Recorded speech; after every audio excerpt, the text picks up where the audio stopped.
Hello everyone! In this video we want to elaborate on how artists can profit from the Web3 technology. But first, let's take a look back. In the last decades, the internet has evolved from read-only in 1980 to read and write with the current age of Instagram and TikTok. Web3 is the next evolution of the internet, using smart contracts and blockchain technology to cut the middleman and give you control about your own data again. Smart contracts are basically code-based contracts that automatically execute. They have the potential to automate certain tasks in different industries. Maybe you also remember the NFT hype a couple of years ago, where people speculated on absolute worthless assets. Well, the dust has settled a bit, revealing the pitfalls of scam and speculation. But there's hope. In the midst of this, Web3 is emerging as a beacon of hope, offering decentralized solutions for artists. It's time to move beyond the chaos and explore a future where creators are empowered with fair compensation, transparency, and direct community engagement. As the adoption of blockchain-based services is progressing steadily and regulation continues to evolve, a great opportunity is on the horizon to use this new technology for your own purposes. Over the last few weeks, we have been researching 3 practical examples for how Web3 could be used to put artists back in the driver's seat. As Shiv Rajapogel wrote in an article on MediaSuite.com, it's as much a movement as it is a commercial opportunity. The real question is, are you missing the boat? Idea number 1, film funding. So let's take a look at the problem. In filmmaking, bringing your creative vision to life often comes with a hefty price tag. From assembling a talented crew to investing in top-notch gear or simply just scouting awesome locations, the journey to craft a Hollywood masterpiece is no walk in the park. Now imagine this. In every region or country, there are just a handful of production companies blessed with the budget to produce a really good feature film.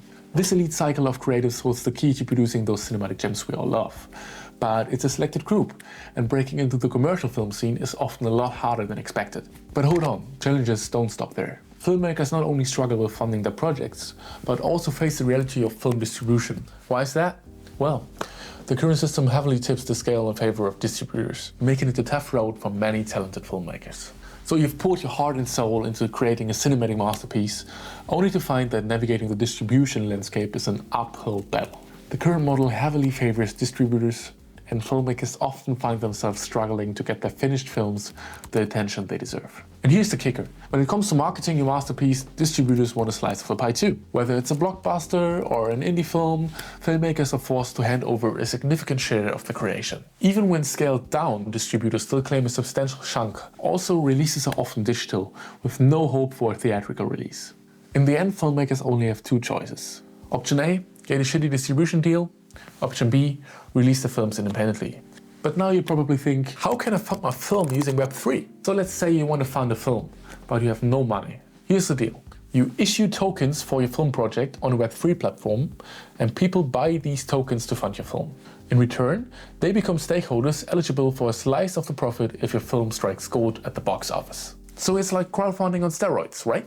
Yeah, kind of. But as of now, there are still a few roadblocks. For example, a lot of governments currently view these tokens as securities as soon as they offer a return on investment, which leads into a regulatory nightmare, basically. So for now, it's just a classic crowdfunding model on the blockchain, but that will hopefully change in the future. But in my opinion, the crowdfunding and return model is here to stay and will most likely take a role in the future of the film industry. 2 practical examples of platforms that you can already use to fund your film are Decentralized Pictures or Film Squad. The distribution dilemma is not that easy to solve yet. The crypto community is very small at this point, and Web3 studios, which are one solution, at least on paper, are basically only shipping to people that know how to work with crypto and are film lovers at the same time, so that's a very small audience. Furthermore, distributors that are bringing films into the cinemas are still centralized, as long as there's no website for cinemas to buy the films directly. So Web3 at its current state is good for film funding, but the solutions for distributions are yet to come. Let's move on to idea number 2, NFT tickets. So what's wrong with the ticket system right now? Well, let's talk about Ticketmaster. Buggy ticket sales, invalid tickets, extremely high fees, dynamic prices on the secondary market, and almost no competition. Ticketmaster's reputation is definitely not what you would expect from one of the biggest ticketing services in the world. The problem is, as they have an exclusive deal with Live Nation, one of the biggest concert promotion and event management companies in the world, they don't have to be the best platform to make the most money. But what are NFT tickets and how can they fix that problem? NFT stands for non-fungible token. When someone purchases a ticket, they receive a digital asset transferred to their personal wallet, serving as a proof of ownership. The issuer has the ability to embed code within the NFT, enabling automatic execution of a designated smart contract when specific conditions are met. This functionality presents numerous possibilities. For example, artists could issue their own tickets and establish agreements with the venue. Then, with each ticket purchase, revenue is automatically distributed between the artist and the venue. Additionally, artists might choose to offer discounts to fans who attend their last tour, or provide access to an exclusive community for those who have attended numerous concerts. Participating in a private Discord server or experiencing a soundcheck before a show are just a couple of the multiple options available. If the NFTs are issued by the artist or the venue, the smart contract can simply include code preventing resale above a defined threshold, putting an end to the overpriced reselling business model. NFT tickets can also prevent forgery, as assets on the blockchain are immutable. Let's move on to idea number 3, a Web3 music streaming platform. The problem? Spotify, Apple Music and Amazon control a huge amount of the market. It's easier than ever to get listened to, but it's harder than ever to make money with it. No one really buys CDs nowadays, and yeah, the LP is making a comeback, and that makes sense, but you have to make a lot of streams to have a consistent income. If I remembered right, the equivalent of 1 million streams is around $1,000 US. In addition to that, and because that is not enough, streaming services are changing the income model quite often. Almost always the third party is profiting from it, and not the artist. Moreover, streaming platforms got their music database and they are forcing artists to utilize intermediaries like Rootnote or TuneCore for music uploads. But how can music streaming work in Web3? Well, music streaming can be replicated fairly easy on the blockchain. It can be used to empower the artist, pay them a better share, and to create a space where artists own the content again, they are compensated fairly, and it's ideally a place where artists have a direct connection to their fans. What I was always wondering about was, isn't a Web3 streaming service just another middleman? And that heavily depends on the platform's design. Just because you use a blockchain to store the data, it doesn't necessarily have to be decentralized. Right now there are various approaches emerging, and here are a couple of examples. Take the platform Audius, for instance. They are adopting a free stream model.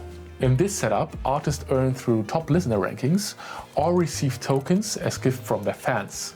This approach kind of resembles the Twitch model, where successful creators are rewarded, unless fans are willing to pay.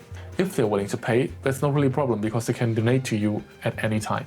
In my opinion, this aligns closely with the Web2 technology, where it was all about getting the biggest and best platform. However, alternative approaches are gaining traction. For example, TuneFM. They pay artists directly into their wallet at the rate of 1 cent per minute played. Their models include pay to listen or stream to own. As a listener, you can even get paid to listen to music that an artist wants to promote.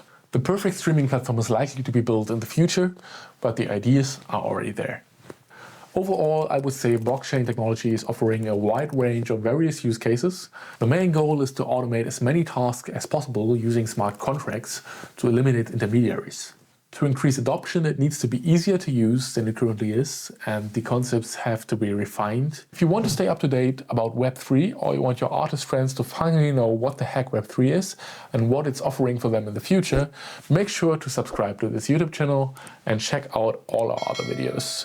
I see you next time. My name is Tom and I'm out of here.